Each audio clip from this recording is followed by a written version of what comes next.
हे राज्य व्हावं ही तो श्रींची इच्छा असं म्हणत छत्रपती शिवाजी महाराजांनी महाराष्ट्र भूमीमध्ये हिंदवी स्वराज्याचे स्वप्न साकारलं. इस्लामी सत्तांच्या विरोधात लढत स्वराज्य निर्माण केलं. पण ही लढाई कशी केली? खरं तर अत्यंत कमी अशी शक्ती असताना, आपल्याकडे फारसं सैन्यबळ नसताना, शस्त्रास्त्र नसताना छत्रपती शिवाजी महाराजांनी युद्धनीती कशी अवलंबली? सेनेचं त्यांनी संचालन कसं केलं? कुठली शस्त्र वापरली? कितीतरी वेळेला शत्रूला एकांतात गाठलं का? मैदानात गाठलं का? डावपेच पुन्हा पुन्हा वेगवेगळ्या पद्धतीने वापरले का? आपल्या मुलखात लढाई खेळली, परमुलखात खेळली.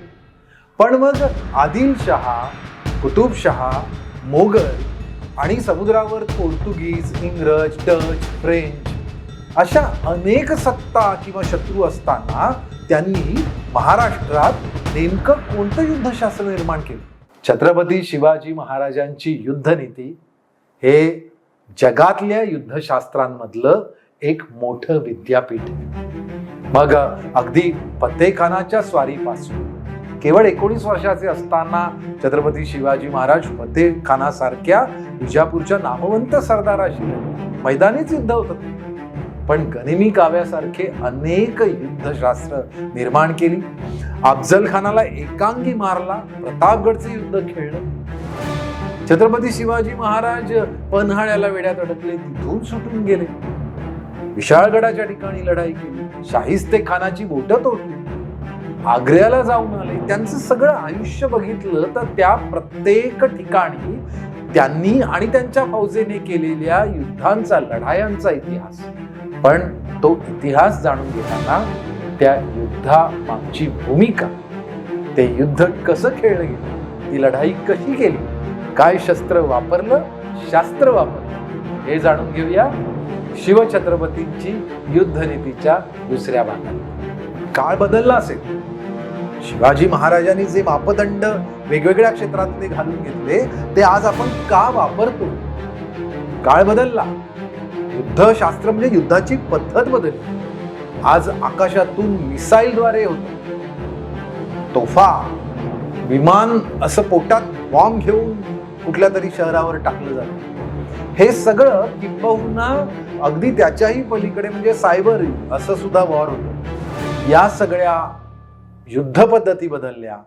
शिवरायांच्या युद्धाची पद्धत ही आत्ता कदाचित लागू नाही पडणार, पण त्या शस्त्रामागे, ते वापरण्यामागे, त्याच्यातल्या मागची नीती, त्याचा अर्थ, युद्ध का करायचं, कधी करायचं, कसं करायचं आणि का करू नये, कधी माघार घ्यायची आणि कधी चढाई करायची, या सगळ्याची बुद्धिमत्ता मात्र बदललेली नाही. ती आजच्या काळातही तितकीच उपयुक्त आहे. कारण शेवटी देश हा सुरक्षित असतो ज्या वेळेला त्याच्या सीमा सुरक्षित असतात आणि स्वतःचं संरक्षण करण्याचं सामर्थ्य त्याच्याकडे असतं.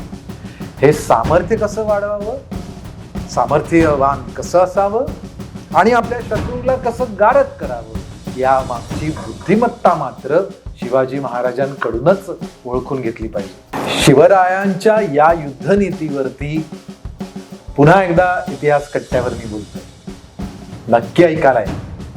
भारतीय इतिहास संकलन समिती, कोकण प्रांत, सिंधुदुर्ग जिल्हा, समस्त शिवप्रेमी मंडळ, सिंधुदुर्ग जिल्हा, सावंतवाडी संस्थान, मराठा समाज, मुंबई अशा सर्वांच्या विद्यमाने आयोजित इतिहास कट्टा. गप्पा इतिहासाच्या, गोष्टी माणसांच्या.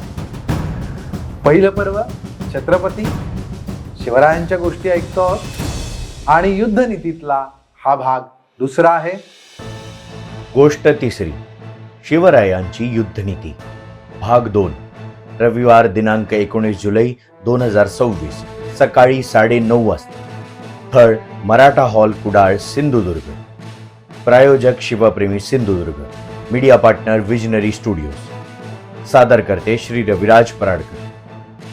प्रत्येक लढाई मागे महाराजांचा दृष्टिकोन काय होता, तो कसा होता आणि राष्ट्र कसं खऱ्या अर्थाने संरक्षण करायचं याची नीती समजावून घेण्यासाठी इतिहास कट्ट्यावर नक्की या.